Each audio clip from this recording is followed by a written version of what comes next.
Jake Hoyle, 2015 NCAA National Champion. Jake, bring us back to that day a few weeks ago and walk us through kind of your path to the finals. Sure. Brian and I were fencing really well all day. It seemed like we couldn't lose, basically. Someone would step up, Brian would knock him down, stand him back up, and then I'd knock him down again. We were running a clinic. It was a great day.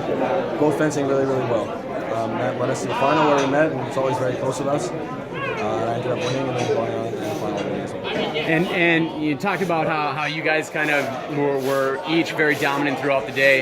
However, you ultimately met up. What's your relationship like outside of off the strip? We're best friends. Hang out all the time. He lives right across the hall from me. We were roommates last year. It's sort of that guy that you immediately connect with on the team. And so when you knew that the two of you as good friends, of course teammates, had to compete, which is pretty common in fencing, what's going through your minds and what, if any, words were exchanged? Right before he fenced, Brian said to me, just fence your hardest, man. And that summed it all up. I mean, no hard feelings between us. It was just some really, really clean fencing. Brian said this, he said, every touch he scored was exactly the way he wanted to score it, and every touch I scored, I knew exactly what he wanted to do, and I countered it. And it was just a really clean bout, and fortunately, I won. And how did your win over a teammate and such a close friend impact or contribute to what you felt clinching the victory in the final? Huge responsibility after knocking out a teammate to go on and do it. And I felt like I won for Brian because if he had beaten me, I would have wanted him to do the same, you know? So it felt really good to be able to win and show him that we both got it. And you know, obviously your friendship, the closeness that the two of you feel, pretty representative of the spirit and kind of the camaraderie within Columbia fencing right now. Here behind you, we see a photo. A lot of excitement, a lot of emotion in that photo. What is it that we see there?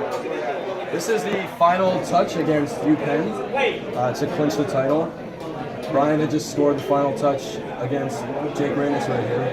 Almgid is mistakenly hugging Jake, thinking that he's a teammate. A little confusion, but as you can see, everyone's super happy. I like this face right here. Coach Staffel coming in. Coach Staffel's excited. It's a great moment. Everyone's so excited. I don't even think Brian knows what's going on. And how well does this speak to the culture environment within Columbia's fencing? I mean, you can see how happy the women are for us, and it wasn't them winning. They had already won the whole thing a couple minutes earlier, and the day before they had beaten Princeton, and they were so happy for the men's team as well, and it really shows how cohesive this whole team is. And for you, of course, at Columbia, you train with the legendary Coach Aladar. You also represent the AC. What's your relationship with Aladar like, and how has that changed over the years? Aladar is the greatest mentor I have ever had and probably will ever have. He's definitely, I can say there's no one else in the whole world that's like him, and he's one of the best coaches in the entire world. And it's been a real honor to be able to learn as much from him as I can. And how has your knowledge of the sport changed from when you arrived at Columbia to now, 3 years later, as a national champion? When I arrived at Columbia, I started taking lessons with Aladar. He decided that I was worthy to take lessons from him, and he broke down everything that I had known about fencing and brought me back up. My technique was terrible, my tactics were terrible, everything was wrong.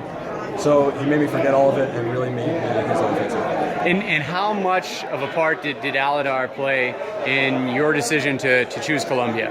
I definitely wanted to work with Aladar, but it was a huge part of my decision to work with him. Not only did I want to be a part of this team and be able to build up something as incredible as this, but I definitely wanted to work with Aladar. Excellent. And now at the end of the season, Ivy League champions, NCAA champions, individual title.